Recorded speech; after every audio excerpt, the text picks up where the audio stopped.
We'll start with the century judges again. Mr. Chris, Chanel, Rowan, Rowan, Kuhn, Quincy, Peter, our head shadow judge, Hi. Tim, Good to meet you. Nicole, the note taker, Thank you so much. and then our head judge, Nina. Is the sound good? Can everyone hear Stevo? Off the bat. Judges, Is can it you good? hear Stevo? Should it come closer? It moves away a little bit, so, oh. That's the one. Thank you, Sam.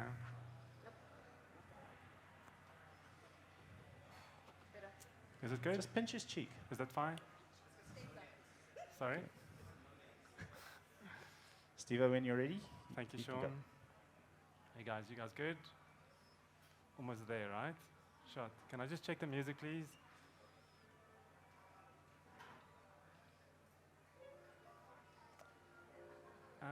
Maybe down a little bit, please. Just a little bit down. It ramps up a little bit towards the end. A little bit more.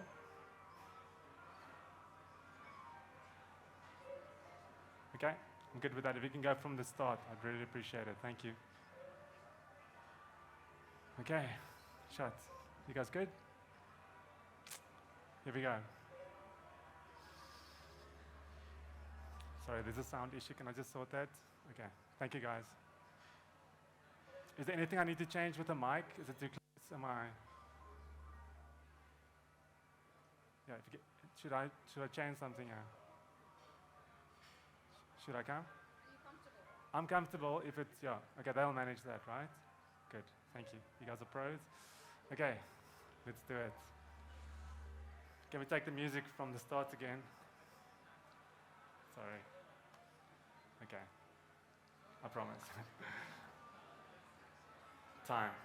Hi. So, in the past few years, we have seen the effects of climate change on the production of coffee. And so, external factors like frost and coffee diseases like leaf rust, reducing the production of coffee dramatically. On the other end, though, the consumption of coffee is growing on a daily basis. So, supply and demand pushing prices to brand new heights. Now, could you imagine what would happen if we left it and did nothing about it? That's a scary place, right? Today, I want to share with you a coffee that I found could be, or firstly, is a good response to climate change, or response to climate change, rather. It's from Colombia and the farm Café Granja La Esperanza. Meet Mandela. And now, I'm not talking about our former president. Mandela is a coffee variety that's a natural cross-pollination between Caturra and Caturra. The coffee with the best characteristics here was crossed with a Timor hybrid to provide resistance to leaf rust, and then finally crossed again with Ethiopian landrace varieties such as Valasachi, Sudan Rumey, and Deleco. The result, Mandela. Mandela is a complex variety, but more importantly, it is also a variety that is more resistant specifically to leaf rust. And this is why I feel that this could be not only Mandela itself, but is a response and is a sustainable, viable option for the future. So to ensure that I extract all these complexities into the cup today, I am making use of chilled portafilters as well as chilled espresso cups. I found that after extracting coffee at 92 degrees Celsius today, I could trap more volatile compounds in the cup, which led to an increased acidity, increased sweetness, increased body, and reducing any potential bitterness. And today you'll find the acidity as red fruit notes. So for the espresso, I'm specifically focusing on those Sudan Rumey characteristics. The recipe is 21.5 grams in, and a yield of 45 grams out. I found that this gave me the best balance and best clarity in the espresso.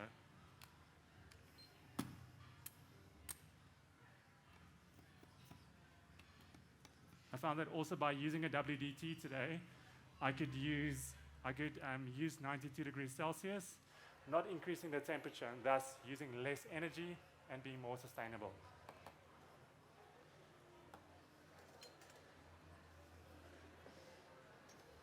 Judges, as I serve you your espressos, can I please ask you to not drink it just yet, just evaluate the visual, and please wait for my further instruction.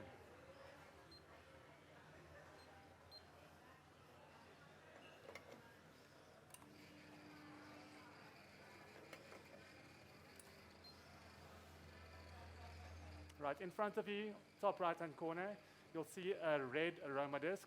As I serve you the espresso, can I please ask you to place this aroma disc on top of the espresso, and please wait for me. Thank you.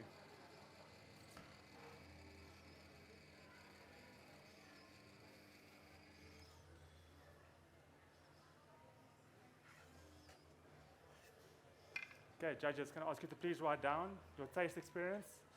You'll find a medium to high acidity, medium to high sweetness, and a low to medium bitterness. The weight is medium to high. The tactile starts creamy and finishes smooth. Please remember those aroma discs. Can I help you there? Sure. There we go. And then the tactile is creamy and finishes smooth. I believe I said that. The finish is long. And your flavor notes. You'll find an acidity, reminds me of fresh strawberry. You'll find cacao nib and rum. Okay, so just a reminder, these cups are cold, so don't be alarmed. As you put it against your lip, you might not be used to it. So just remember, this is to increase the sensory experience, and also I found this coffee tasted better as it cools down. So now that I believe the coffee has effectively cooled down, can I ask you to please remove the aroma disc, place it where you found it, stir back and forth 3 times, and then today to please enjoy in 3 sips. In between each sip, I would like you to please breathe in through your mouth, out through your nose, enhancing the olfactory retronasal experience today. Judges, I'll leave you to it. Enjoy. I'll be back shortly. Let's give it up for Stevo's Espresso.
Okay, judges, I've now extracted the espresso to my signature drink, which I left to cool down with a recipe of 21.5 grams in and a yield of 36 grams out. I'll tell you more about the reasoning on this a little bit later. For now, let's move on to the milk course. I've really been inspired by the work done at La Granja, but I realized that work like this takes time, takes effort, and it takes collaboration. So this coffee today is a result of work done across continents. From Ethiopia, the varieties, farmed in Colombia, and today I'm happy to serve you this in South Africa.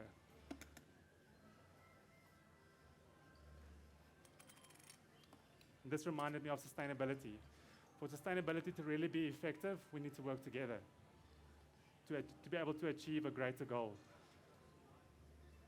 So today, I found that this milk course is a great example of collaboration between the espresso and the milk. The recipe I'm using is 21.5 grams in and a yield of 38 grams out. This gave me the best balance and helped me to focus on the Villa Saatchi sweetness. in the milk course.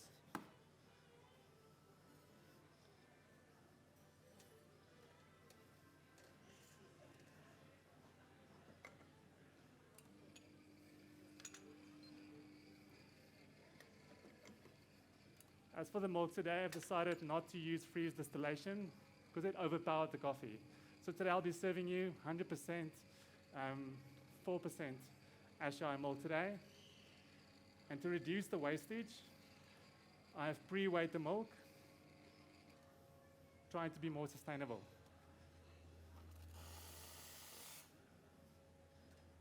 I'm also adding 90 ml of milk to each of your drinks today.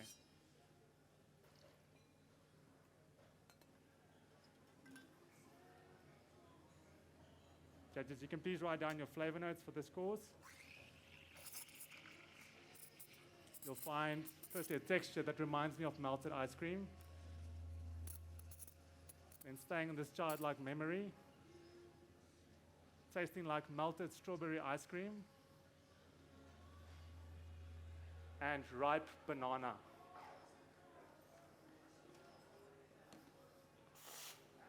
So your protocol today, I would like to change it a little bit. Can I ask you to please take the first sip from the cup? Then before taking a second and today a third sip, I would like you to please stir with the remaining spoon 5 times in a circular motion. This allows the coffee to cool down a little bit, making those flavors a little bit more prominent. So this coffee is a natural process. After the ripest cherries were handpicked, they were placed inside a controlled environment for 36 hours where they underwent intracellular fermentation. This is the result, or this is the reason rather, that we get this increased sweetness and body in the cup today. 5 minutes left, Stevo. Chris, this is for you.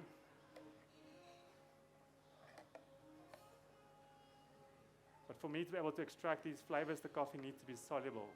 And this is where roasting comes in. The coffee was roasted for a total time of 13 minutes and 35 seconds. And time after first crack, Chanel, time after first crack of 1 minute and 38 seconds. This developed the sweetness, building body, but still retain clarity in the espresso. Good one.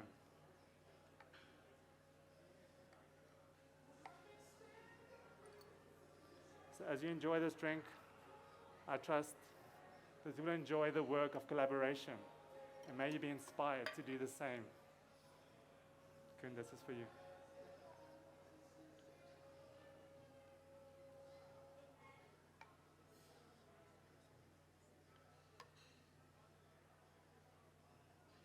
Thank you. Please enjoy. I'll be back with you guys shortly. Let's give it up for Stevo's milk-based beverage.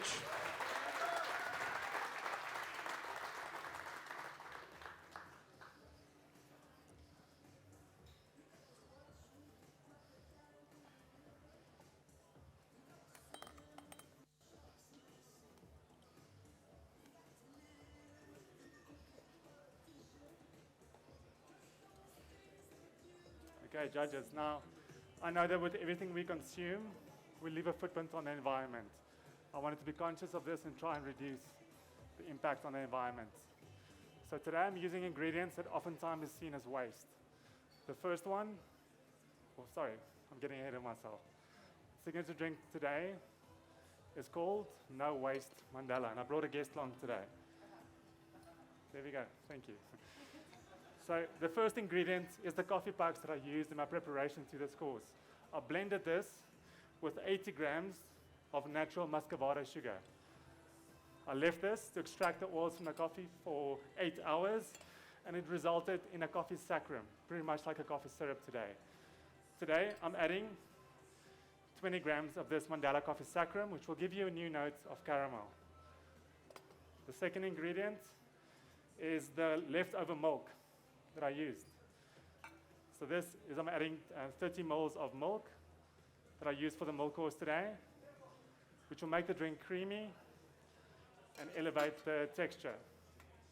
Then finally, to restore acidity and work with those red fruit notes, I'm adding 60 grams of a hibiscus cold brew.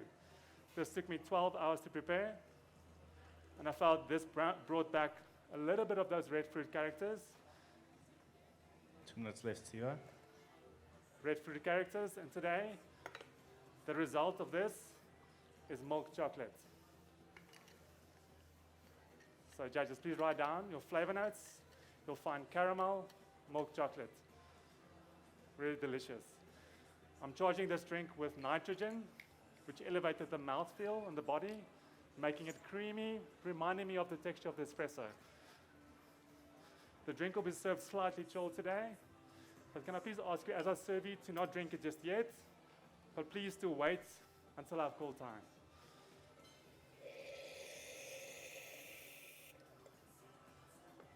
Sustainability.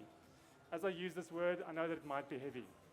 But today I hope that you're inspired to not give up. Just like Mr. Nelson Mandela never gave up on freedom and sustainable future for this country, I hope that you will never give up on sustainability of coffee. Left. And it is in the words of Nelson Mandela that he said, "It is in your hands to build a better world for all who live in it." So may we remember this, may we be inspired by it, and may we continue to live by it. This is for you, Kuhn, everyone, Chanel, and finally, everyone, Chris. Thank you. Please enjoy time. Let's give it up for Stevo.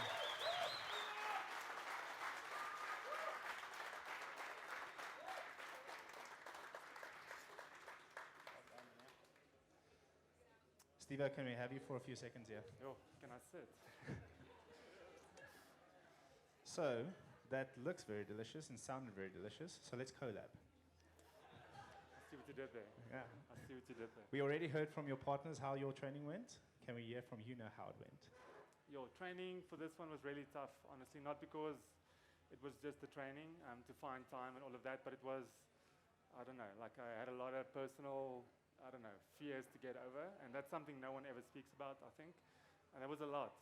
So I felt a lot of that, and it held me back a little bit. As Rieta, I think Rieta said, I tasted a coffee initially that was like stupid expensive, and I really didn't enjoy it. Or I felt it was risky, and then I came across this coffee, and I was like, it's beautiful. So yeah, it was a rough one, but I'm very happy with the work that I had to do to actually deliver something. So it took a lot of, I don't know, self-work on the inside, but it's good. And in your training, you guys had a day off hitting some golf balls. It looked like a day. It wasn't. It was like an hour. It was an hour. So, as you know, like we all competed in various competitions, and it was quite rough. Does everyone agree? Oh, sorry. So it was quite rough. Like in one space, our academy is pretty much as big as both those rooms, and like all three of us in this space, so the tension gets quite high. So I thought like we have to do something. So we went to a driving range. I haven't hit a ball in years. I don't know. To me, have you ever hit a ball? It looked like it that day. It was like a young tiger. So that was quite good, just to do something fun, get out of your head, do something physical. That sounds great. You can greet your judges. Thank you. And let's give it up one last time for Stevo.